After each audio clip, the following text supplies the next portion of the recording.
Malayalam big boss season 7 ലൈവിൽ ഇപ്പോൾ നടന്നുകൊണ്ടിരിക്കുന്ന അനുമോൾ ആഗ്രഹിച്ച ക്യാപ്റ്റൻസി തന്നെയാണ് സാധ്യമായിരിക്കുന്നത്. അനുമോൾ ആഗ്രഹിച്ചത് അഭിലാഷ് ക്യാപ്റ്റനായി വരണം തന്നെയാണ്. കാരണം ബിഗ് ബോസ് വീട്ടിൽ ഫേവറിസം കാണിക്കാത്ത ഒരാളുണ്ടെങ്കിൽ അത് അഭിലാഷ് മാത്രമേ ഉള്ളൂ.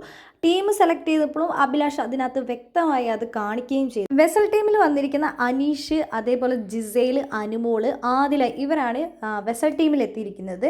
അങ്ങനെ പാത്രം കഴുകിക്കൊണ്ടിരിക്കുന്ന സമയത്ത് അനുമോള് പറയുന്നുണ്ട്, അനീഷേട്ട ഈ പാത്രത്തിനകത്തുള്ള എണ്ണമഴയൊന്നും പോയിട്ടില്ല, ഇത് ശരിക്കും കഴുകുക എന്ന് പറയുന്നുണ്ട്. അപ്പോൾ അനീഷ് പറയുന്നുണ്ട്, ആ ശരി, നമ്മളൊരു ടീം വർക്ക് തന്നെ, അപ്പോൾ ആ പാത്രം ഇവിടെ ഇട്ടോ, കഴുകി തരാം, നമ്മളൊരു ടീം വർക്ക് ആയിട്ടല്ലേ ഇത് ചെയ്യേണ്ടതെന്ന് അനുമോളുടെ അഭിപ്രായം എന്താണെന്ന് ചോദിക്കുന്നുണ്ട്. ആ ശരി ശരി എന്ന് അനുമോൾ പറയുന്നുണ്ട്. പറയൂ, അഭിപ്രായം പറയൂ, അനുമോൾ അഭിപ്രായം പറയൂ എന്ന് പറഞ്ഞ് റിപ്പീറ്റായിട്ട് തന്നെ ഇങ്ങനെ പറഞ്ഞുകൊണ്ടിരിക്കുന്നുണ്ട്.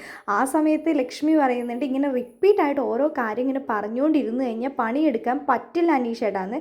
ഇംഗ്ലണ്ടുകാരോട് ഞാൻ ചോദിച്ചില്ല, ഇംഗ്ലണ്ടിൽ അങ്ങനെയൊക്കെ ആയിരിക്കും, പക്ഷേ ഇന്ത്യയിൽ അങ്ങനെയൊന്നും അല്ല എന്ന് പറഞ്ഞ് അനീഷ് നല്ല തഗ്ഗൊക്കെ അടിക്കുന്നുണ്ട്.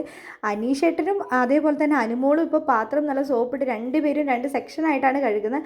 ആദ്യം ഒരാൾ പാത്രം സോപ്പിടാമെന്ന് പറഞ്ഞു, ഒരാൾ കഴുകാമെന്ന് പറഞ്ഞു. പക്ഷേ അനുമോൾ പറയുന്നുണ്ട്, അനീഷേട്ടൻ ശരിക്കും വൃത്തിക്കല്ല സോപ്പിടുന്നത്, അതുകൊണ്ട് ഞാനും സോപ്പിടാമെന്ന് പറഞ്ഞ് സോപ്പ് എടുത്തുകൊണ്ട് വന്ന് പിന്നെ രണ്ടുപേരും കൂടെ രണ്ട് സെക്ഷനായിട്ടാണ് പാത്രം സോപ്പിട്ട് കഴുകിക്കൊണ്ടിരിക്കുന്നത്. ആരുടെയും ഗ്ലാസ്സുകൾ ഞങ്ങൾ കഴുകില്ല, അവരോർ കുടിച്ച ഗ്ലാസ് അവരോർ കഴുകി തന്നെ വെക്കണം എന്നാണ് പറഞ്ഞിരിക്കുന്നത്.